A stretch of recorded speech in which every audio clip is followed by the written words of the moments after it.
Friends ఈతపళ్ళు చూడండి ఎలా ఉండి ఫ్రెష్గా భలే ఉండి. ఏ ఊరు ఈతపళ్ళు? సూర్యలంక నుంచి తెనాలు తీసుకొచ్చావా? ఎంత ఈ గ్లాస్ ఎంత? అమ్మో నేను 2 గ్లాసు 15కి ఇవ్వమంటున్నానండి. ఇవ్వనంటుంది. ఇవ్వమ్మా. భలే ఉండి టేస్ట్ కొండి కదా, బాగుండి. మాకు తినమని కూడా కొంచెం టేస్ట్ ఇచ్చింది. మేము టేస్ట్ చేసి ఎలా ఉన్నాయో చూసాము. చాలా బాగుండి. సూర్యలంక నుంచి సంతరకాయలు తెస్తారా? ఎడ తెస్తారు? మామిడికాయలు లెక్క ఎక్కుతారా?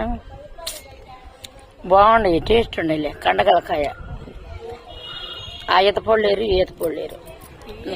ఎంత మాట్లాడేమో దారిలో పెట్టినా ఒక మాయ చేసినా ఈ గ్లాస్ 10 రూపాయలకు తక్కువ ఇవ్వలేదండి. ఇప్పుడు 10 రూపాయలు 20 రూపాయలు. ఇగో 20 రూపాయలు బాపట్ల నుంచి తెచ్చి అమ్ముతుంది. సూర్యలంక ఈతపళ్ళు అంటే సూపర్గా ఉండే ఈతపళ్ళు అయితే.